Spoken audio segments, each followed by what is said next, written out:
All right. Hello, this is Dale Gardner with Officite again. I appreciate your patience on here. Apologize, we were having some issues with our storms, but we have everything. Looks like it should be live, and knock on wood, hopefully we can continue to broadcast. Obviously, thank you so much for attending, for setting aside some time. We will go over few things here. Just basically, I want to make sure we have a strategy of just discussing, how you can, help grow your practice with a strong online presence. We'll give you some suggestions. Hopefully, some things are going to be new for you. Let's go to just about myself real quick. I've been doing this for over 8 years, working specifically with healthcare practices on digital marketing, making sure that you have helping practices grow with a strong website, but also just a total online presence. With Officite, we represent more than 10,000 practices. We've been doing this for more than 20 years. And again, working specifically with healthcare practices. Today, what I'd like to do is, we're going to discuss, basically building an online presence. You know, uh, it's going to be a website. That's obviously going to be a foundation of what you're doing, but we're also just looking at what we're calling a web presence ecosystem. And that's going to be, encompassing everything from your search engine optimization, reputation management, social media, as well as digital advertising. And we're going to touch on all of those elements as we go along. And then there will be a time for questions at the end if there's certain things you'd like to learn, a bit more about. We're going to start with the website. The website essentially that's the foundation of your entire online presence. For a lot of people, that's going to be their first impression of you. As they call it here, it's the digital front door of your practice. So we want to make sure that you're putting your best first impression out there. And there's a few things that are going to be super important about your website. Obviously having a website that's the first step, but you want to make sure that it's something that's actually going to tell patients about your practice. Information that you want patients to see. And actually you want to make sure it's easy for them to find the information that they're looking for. And also you want to make sure it's easy for them to access. So your website, if it's slow, if it just loads slow, you could potentially be losing patients. And you also probably more important now than ever before, you want to make sure it's what they call mobile responsive or mobile friendly. And essentially what that means is it's optimized for the best experience, no matter what device or browser people are visiting your site on. So with it, a high performing website is going to do a few critical things for you. One, obviously, you want to make sure you're attracting patients. So when they get there, is it visually appealing? Does it look modern? Does it fill the screen? But you also want to make sure it's educating, and it's engaging.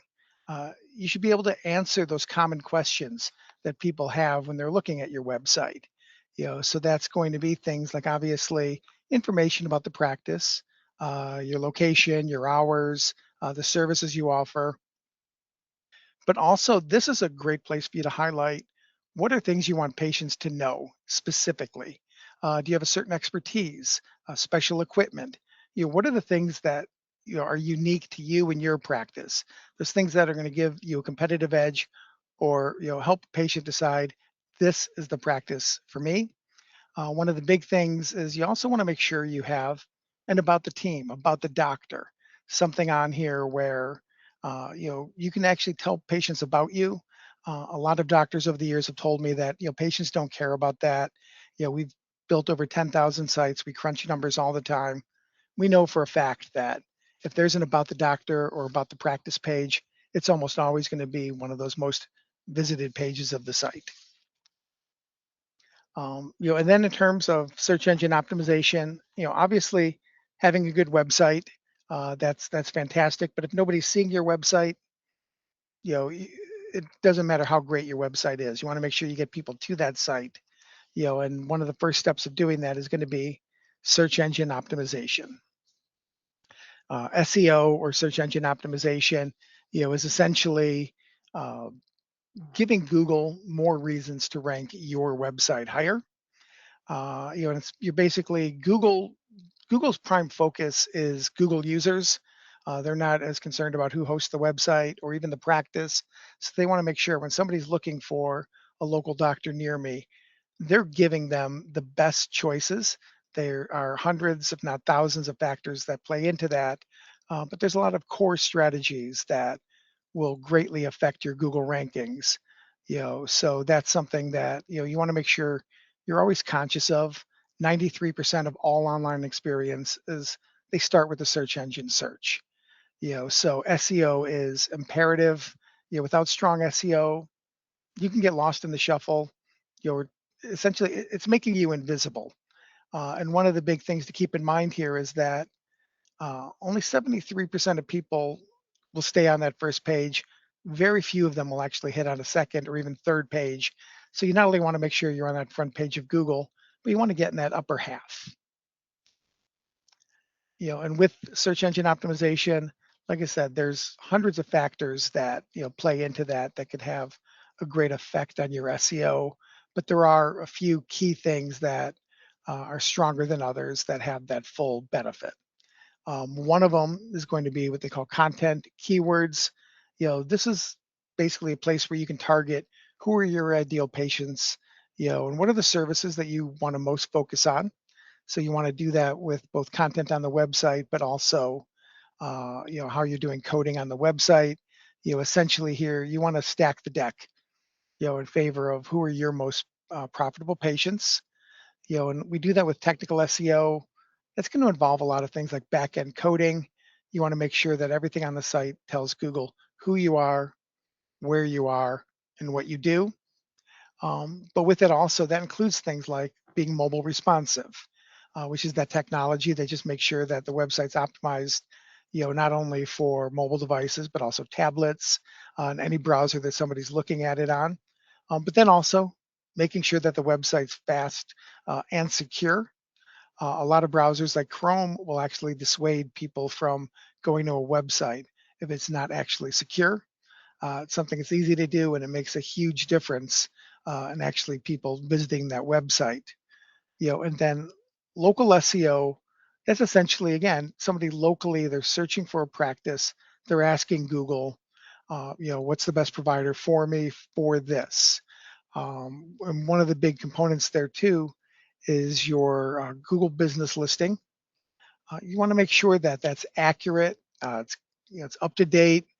Preferably, you have some pictures on there. You have your hours are listed. You link back to the website. That's something for a lot of patients. That's one of the first things they're going to see while they're trying to find your website. But also, that's one of the big components that Google uses to really start that entire SEO process. And then improving your SEO. Like I said, there's a lot of factors involved with it, but one of the big ones is just going to be updating your content. Updating it regularly, but also having unique content on your website, not just using stock content. Again, things that are relative and relevant to what you are doing in your practice. You want to make sure that you have that business profile. As I said, your Google business listing, that's huge. Also, really the other online directories as well. You want to make sure things like health grades, Yelp, all those other services, those are also fully up to date. And then you want to, again, speed up your website. If it takes more than 3 seconds for your site to fully load, a lot of people are going to hit that back button and look for another website. People's, they're basically they're less patient now than they ever were before with getting sites to load. So that's huge. And obviously, again, making sure it's optimized for any device. So if somebody's looking at it on their tablet, the website should automatically adjust to that. If they're looking at it on a mobile phone, it should do that as well. Google really punishes sites if they're not built on that mobile responsive technology. Years ago, when I first started, it was a nice idea to have. It's really become essential now. And then kind of the newer component on here is something that a year ago almost nobody was really worried about, but this is growing exponentially, is artificial intelligence. For years, we focused on making sure that sites were optimized for Google. And Google still controls the majority of the market. 90% of that search market is still Google and the other search markets. But artificial intelligence, it's growing by triple digits. So more and more people now are turning to artificial intelligence when they're looking for practice. And they're not just searching, they're now asking. It's more conversational. People are going to things like ChatGPT, Claude, Grok, Gemini, Perplexity. There's a host of them out there. And like I said, they're actually asking a question quite often that starts with asking about a symptom, asking for more information on it, how to treat it. Quite often, ChatGPT will recommend, will say that you should see a doctor. Quite often, at that point, the next question is going to be, who's a good doctor for me, and that you want to make sure that you're showing up in those results when they are recommending the practice. And there's one of the big things on there is just making sure your website, it not only has that content, but it's formatted for skimmability. In the days of thinking about just SEO, that wasn't as important. But now with AI, that's become huge. You want to do things like use bullet points. You want to use headings. You want to make sure you have shorter paragraphs, things that are easy to digest. So that way, the AI has more to grab onto and it's easier for them to index. But you're also, you're demonstrating your credibility. That's one of the big factors. AI is looking at everything they can find, not only on your website, but they're also looking across the internet. Do you have good reviews? Are you listed on all those online directories? Those are all things that are going to show AI that you're more credible than other practices.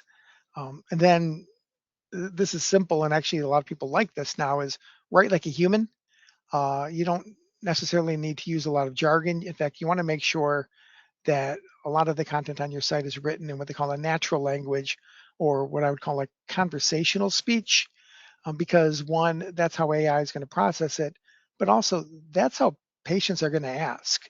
They're going to do it in a more conversational format. So you want to make sure that you're making it as easy as possible for all of those AI bots to actually take that information and use it in their recommendations for patients. And then the next factor, and I said this actually had a strong point to do with your AI. This has to do with your Google rankings, but also even just marketing and branding and how patients are finding you. And that's reputation management.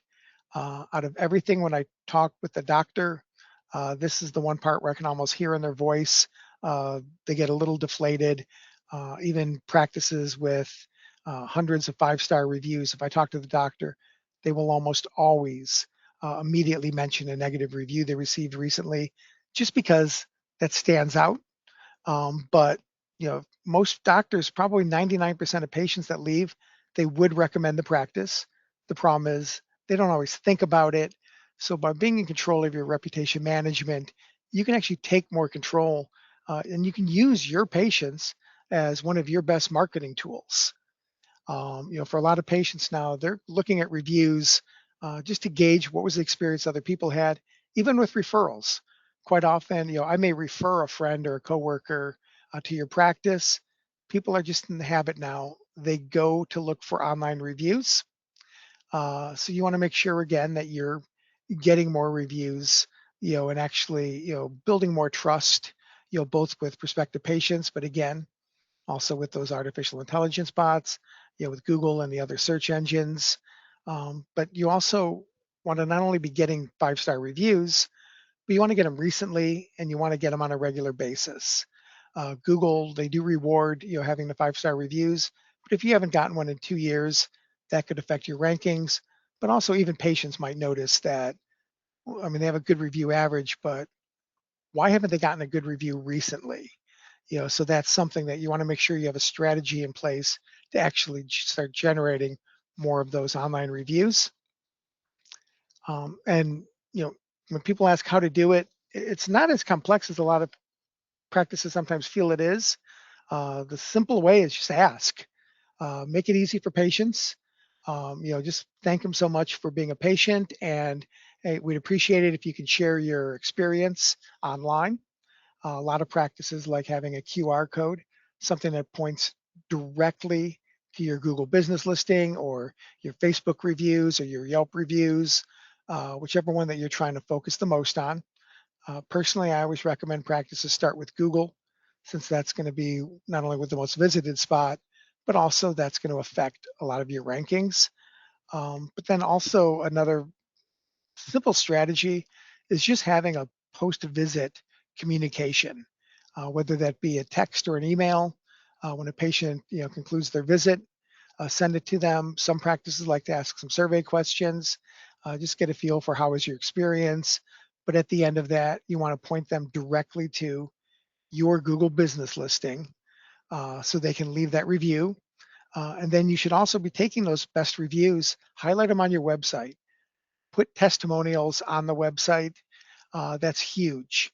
Again, I mentioned earlier that if practices have an about the doctor or an about the practice page, it's always one of the most visited pages. The same thing goes for having testimonials online. Patients like seeing that, even if they're already on your website and they're planning on making an appointment with you, it just gives them that extra reassurance. And again, you're using your own success with your patients as a fantastic marketing tool. And then probably this is the reason a lot of people get nervous when we talk about reviews. It's negative reviews. Every practice gets them. Eventually, you're going to see one. As I mentioned, most patients are happy. They would recommend the practice. They don't always think about it, but it does seem like sometimes the angry patient, they always have a few minutes to leave that review. First thing is just stay calm. I always recommend just take a breath. Um, just realize that it's inevitable that you're eventually going to have one, but respond to that review. Because of HIPAA rules, you can't get into he said, she said type issues. You just want to keep something very professional, very short. For positive reviews, that's super easy. Obviously, all you have to do is say, thank you so much for being a patient. For a negative review, it's something as simple as, sorry to hear that. That's not a typical experience at our practice. Please call. We'd like to discuss this with you. You're showing Google that you respond to reviews. You're showing any other prospective patients that see that negative review and see that you're actually responsive to it. Quite often the person that left that review, they might never actually see that response. Quite often they'll leave the review and move on. But here, it's a good way just to show that you pay attention to all of your reviews. And like I said, you should be responding to all of them, even the positive ones. Just thank you. But like, especially with those negative ones, something simple, something short and professional. And it's going to be just a good way to show that presence that you're engaged with all of your patients and you're always striving to be better. And again, I'm a big fan of using a word like, or a phrase like, that's not a typical experience, because there you're actually showing people that, you know, it's a way of saying that's not a typical experience. We are a top of the line practice. We pride ourselves in that service. With that simple statement, you're implying that. The next thing up here is social media engagement and management. Social media is something that I talk with a lot of practices. They go, I really don't do much on social media. It's not something that, we pay much attention to. But it is something that a lot of your patients and your prospective patients are paying attention to. More than 40% of people, they're using social media almost every day, whether it be an Instagram or a Facebook. And as strange as it sounds, it's their conduit to the outside world. A lot of their searches and finding practices and just looking for things that they're engaged with, it starts with social media. So it's something, don't ignore that. It's great for brand awareness. Just having that regular presence, it's something that, also can help with your search rankings, but it also keeps you front of mind with patients and prospective patients. Again, where some people will go right to reviews, there's other people, they go right to Facebook and they're looking for your Facebook page because they know your website's going to have some key information, but they might get a better feel for the practice by looking at, your Facebook page. And with this, it doesn't have to be your new hobby. You don't have to be writing full essays on it. You just want to have some kind of regular presence on there. And sometimes that's as simple as, a photo, one or two sentences, something about the practice, whether it be please welcome a new team member or come see us at community days, or I've even had practices post pictures of a local, one of the team members' pets, a cat or a dog or an outing that the team did. Like I said, those are nice things. They give a better feel for the practice, a more human side of it, which for a lot of patients, that's something they're looking for. They want to feel comfortable with going to the practice, but also patient education. And again, we're not talking about, doing a full Wikipedia size entry. We're just talking about a quick tip, a common question, especially if there's something that, people always ask when they're in their office. That might be a good spot to just throw a little educational tidbit on there, something relevant to what you're doing in the practice, the types of things that you would tell patients. You're going to build trust. And again, you're also making people start looking at both your website and your Facebook pages, maybe a good reference, something that they want to keep handy if they're looking for more information. And if you have the ability, showcasing before and after results is a good place to actually do that. With that, you can show, obviously with the patient's permission, results, or even I have other practices, they'll post pictures of just a patient with the doctor or with the front staff, just saying, thank you so much. It was a pleasure seeing you. Again, it gives more of a community feel, more of a human feel to the practice, and going back to that again with the community involvement, you just want to make sure that if you're doing anything with the community, like I said, whether it be just being at an event or doing a charity event, it's nice. I mean, showcase that, highlight it. Those are the kind of things that patients appreciate. That they appreciate seeing that you're part of that local community. And then really one of the last big points want to pay attention to is digital advertising. And digital advertising, is essentially, the two big ones are going to be like Facebook ads, Google ads, but this is something where you're actually, targeting patients, that you're looking for. Both platforms have great strengths to them, and they both have some differences that can make a huge difference. For Google ads or pay-per-click or search ads, these ads, they're going to show up in Google when somebody's actively looking for, I'm looking for a dermatologist near me. I'm looking somebody that can help with back pain near me. These are patients that are engaged. They're not just curious about, back pain or, back to school physicals. They're looking to schedule something. So these ads appear when they actually do that search. So as they say, they're targeting high intent patients that are looking for your services. So you want to make sure that, when they do that, pay-per-click ad, as the name implies, pay-per-click, you're going to be paying Google every time somebody clicks on one of those ads, but those are more engaged patients. So you want to take advantage of when somebody clicks on that ad. uh, Best practice would be make sure they go to a landing page that's relevant very specifically to what they were searching for.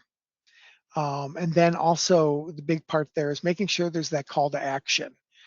So when they see that, yes, they've just answered my questions, this is the practice I'd like to schedule an appointment with, make sure there's a phone number prominent, a schedule an appointment now button. It's something that you want to make sure when they're engaged, don't make them work to try to figure out how to actually schedule an appointment with you. And with Facebook is going to do a lot of the same things there, but the difference is these aren't people that are physically searching for a doctor. These are more just people that you're going to come up in their feed based on a criteria. Facebook knows way too much about the users. It's a little creepy sometimes as a user, but if somebody from the marketing side are doing Facebook ads, it's fantastic because you can really zero in on key demographics. You can literally zero in on, I'm looking for women between 18 and 35 that are physically active on the north side of town with children. And with that, then is what will happen is you'll start appearing in their feed. So you want to make sure that your Facebook ad, it has an intriguing graphic, but you also want to make sure you rotate that graphic because people eventually get ad blindness, meaning if they see that same image over and over again, they know that they can kind of skip over it. So you want to make sure a few times every month you're actually changing that graphic, but making sure that that ad copy is relevant to what you provide, and then again making sure that that patient is actually has something to click on, and there's a call to action for them to go, yes, I would like to schedule that appointment. So it keeps up with your brand awareness. For a lot of people, they're not going to click on a Facebook ad until 4 or 5 impressions. So that's why you want to make sure you're going to run those ads, on a regular basis. But both Facebook ads and Google ads, this is a very good way to target who are your most lucrative patients. Obviously, all patients are valuable, but there's certain services or certain types of patients that are going to be more advantageous, or people that you want to attract. Quite often, it's just because either A, it's a higher expense service, or that it's going to make them more likely to be regular patients, or even sometimes it's just a service of love. I've had doctors that they love working with elderly patients. So if you're going to run those ads, you want to make sure that you're actually targeting that, because you're going to be getting more and more of those. Both platforms, they have unique benefits. For a lot of practices, they'll do both, just so they're hitting kind of both sides, and they're always filling their calendar with those right patients. And that goes into like, when should you invest in these digital ads? Again, they can be costly. I do have some practices for over a decade, they've been running pay-per-click ads just because they have to. They're in such a competitive market that it's really the only way they can be guaranteed to always be showing up in those services. But also, if you need patients fast, SEO, it's not quick. Google has what they call an indexing cycle. And essentially what that means is they're going to look at your website, they're going to look at everything online, they're going to take all of that information, they're going to put it together in a feed, and then that's how they're going to choose, select where you're going to show up in those rankings. Google only sees most websites about every 30 to 45 days. So it could take a few months for an SEO campaign to really start firing on all cylinders and getting that full launch. But with the pay-per-click campaign, that can start almost instantly. In just a few days, you can be showing up in those searches. I've had for new practices, they'll do that, or quite often I've had a practice, they'll bring in a new provider and they'll say, we need to fill his calendar now. Pay-per-click, is fantastic for that.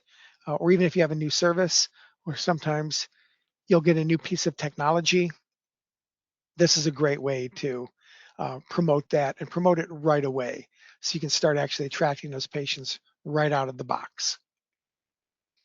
And then obviously measuring your success is important for anything. Even for your website, you always want to know how many people are visiting the website, what page are they looking at, but also where are they coming from. But when it comes to digital advertising, you're spending more money on those. You definitely want to make sure you're getting the best return on investment. So you always want to be looking at your CTR, or your click-through rate, which is basically how many people see your ad and then actually click on it. Higher CTR is going to indicate that your ad is relevant, it's engaging. All of these are a work in progress. I've seen some practices, they've set up a Google ad campaign and then they never touch it. So quite often, the first month it does well, and then it starts dropping in, the amount of basically value or return on investment for it. And one of them is because they really weren't looking at their CTR and making adjustments to it. You're looking at your conversion rate. Like I said, how many of those people that actually clicked on the ad actually scheduled an appointment.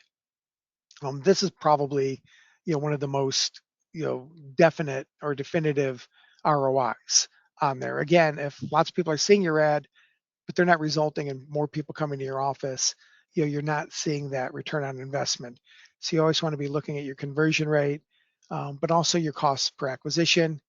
And that's, how much are you spending on each of these new patients, but also, running a better pay-per-click campaign that's going to greatly affect your CPA, or that cost per acquisition. You want to make sure that people aren't clicking on the ad that are just curious about a medical topic in general, but they're not looking to schedule an appointment. And that's where it's key to be addressing this on a regular basis. You always want to be looking at all of these stats and how can you adjust it. If there's people that are clicking on the ad, you can see what prompted them to click on it, and if those aren't resulting in scheduling scheduled appointments, perhaps you want to adjust that. So those are really kind of the main, core things, that I always talk with when practices are asking about a web presence. How can they attract more patients? And how can they attract more of the right patients, the patients that you are specifically looking for. But like I said, it's a combination of things. There's no single magic bullet.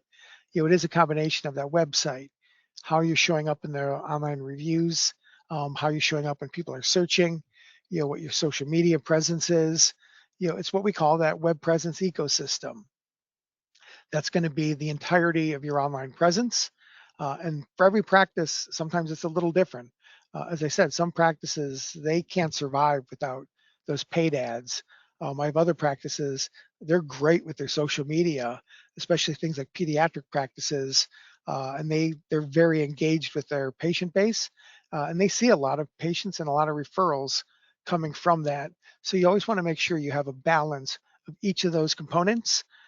It's something, if you're not sure where to start on that, not the time to find out.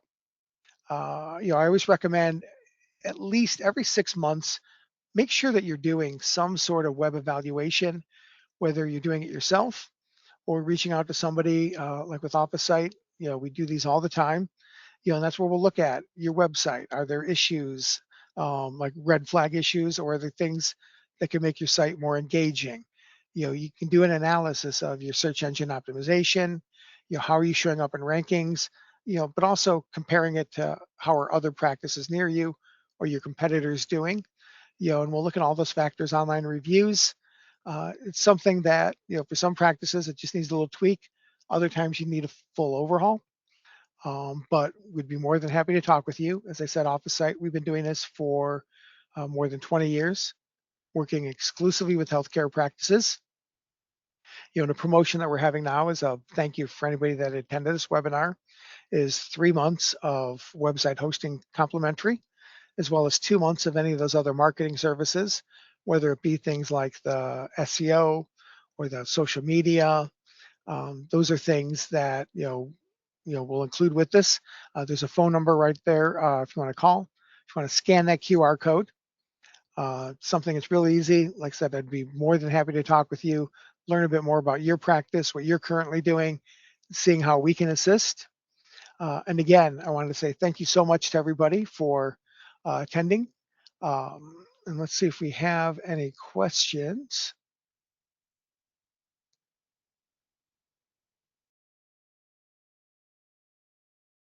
Let's see. Oh, actually, for responsive design, the question is, what exactly does that mean? Essentially, it's as simple as look at your website on your mobile phone. Do you have to do that scrunching up and down? If so, your site's not responsive. It should adjust to that, or like if you're on a tablet and you're looking at it horizontally and then you tilt it vertically, does the website adjust automatically? That's the easiest way to see responsive design. And then look at some of these other questions. One of the questions, if we already use Officite as our website host, how can we find out these stats? Part of really, with Officite specifically, we have what we call our the client portal or the dashboard. But really, anywhere, even if you're managing your own site on on one of those free services or something like a web builder, you should always have access to some kind of analytics. And again, it's something you don't have to live on it every day, but you should always take a look at it just to get a feel for it. If you're a current Officite client, that's something that if you can't find it yourself, our support team can always help with that or other services.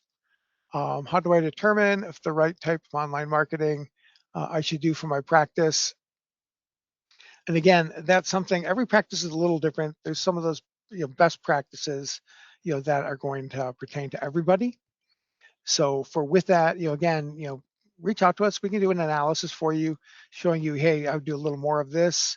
This might not be as effective.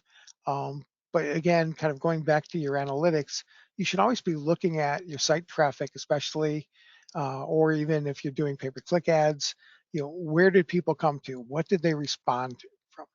Did they find the practice because they found an online review, or they already Googled the doctor's name, which means they already know who you are, or did they find you by doing a Google search, or even a post from social media? It's a really good way to get a handle on, what's working, what can you maybe be doing more of, and quite often, if we do an analysis, we can tell you what are things that maybe you're missing out on, that you can do more of, to actually grow the practice. And how often should I update my website?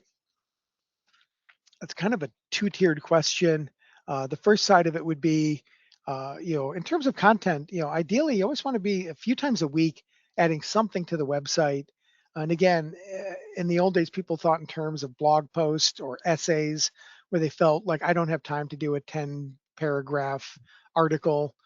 Quite often it could just be updates about things that you're doing with the practice, just adding some new content, more information about your services, and then in terms of the actual website itself, that entire kind of look or theme to it, every few years, I always recommend if you haven't updated your website in 3 years, kind of giving it a facelift, changing out some of the pictures, the look of it, one, both aesthetically, always makes it more modern, but also just making sure you're using more modern designs. Again, like I said, I've been doing this here for over 12 years, and things that were kind of rock star websites 12 years ago, they're out of date now. When you look at some of those sites, it's like it evolves all the time. So you should always be looking at that. But like I said, with content, you should be trying to get some new content on your site at least a few times a week, whenever possible. Let's see, I think I got two on the website update. Um, do I recommend a Google business profile for practice as a whole? Or, and I think I only see part of the question, but I think it's, or for a provider or a physician. I would recommend both. When you have that option, you definitely want to do both, just because obviously some people are going to be looking for the provider, other people are going to be looking for the practice. If you were only going to do one, in most instances, I recommend the practice, just because that's going to have the biggest effect on your search engine optimization rankings. And again, you just want to make sure everything's accurate and consistent, and up to date.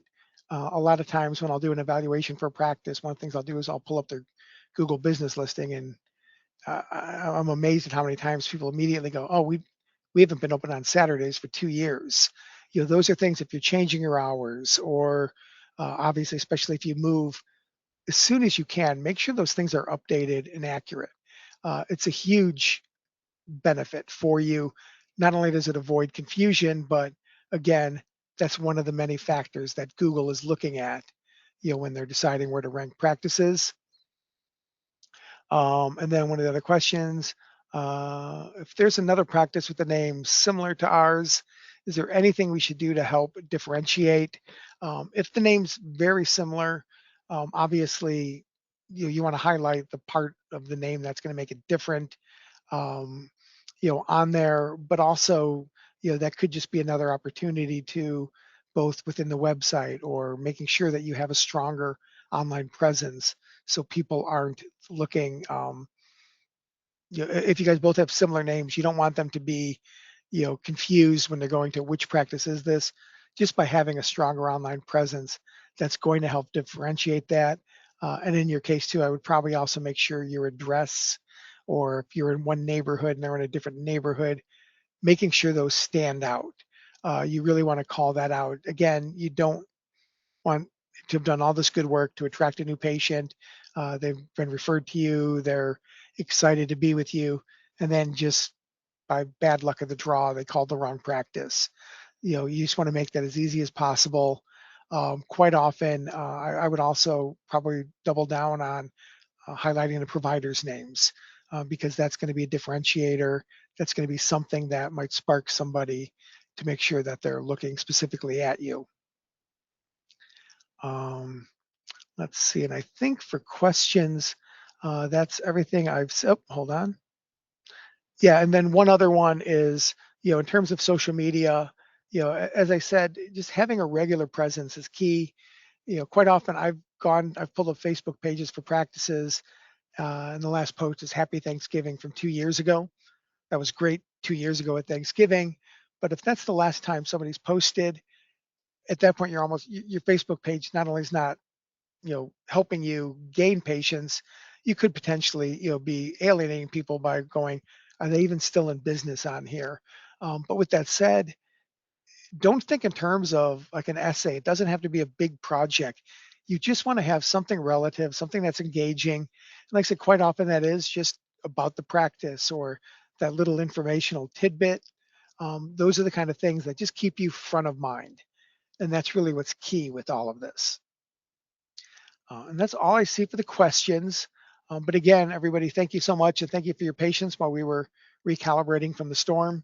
Apologize for the delay in that. I would love to chat with anybody. Like I said, even if it's just getting a web presence evaluation, no obligation on that. And I'll give you, honest feedback of things to, that you might want to improve on, strengthen, or maybe an area that you're not doing, that you want to, start looking at. And we'll compare how are you doing compared to some of your competitors or the other practices in the area. As I said, the information's right there. There's a phone number on there. You can scan that QR code. Again, my name is Dale Gardner. I've been a web presence advisor here for 12 years.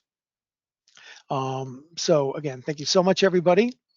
And if you don't have any other questions, I think we are going to wrap it up. Let me one last check on the questions. Yeah, thank you so much. Thanks so much for blocking out some time during lunch. I know it's never easy, so I always appreciate that. And have a great rest of the day.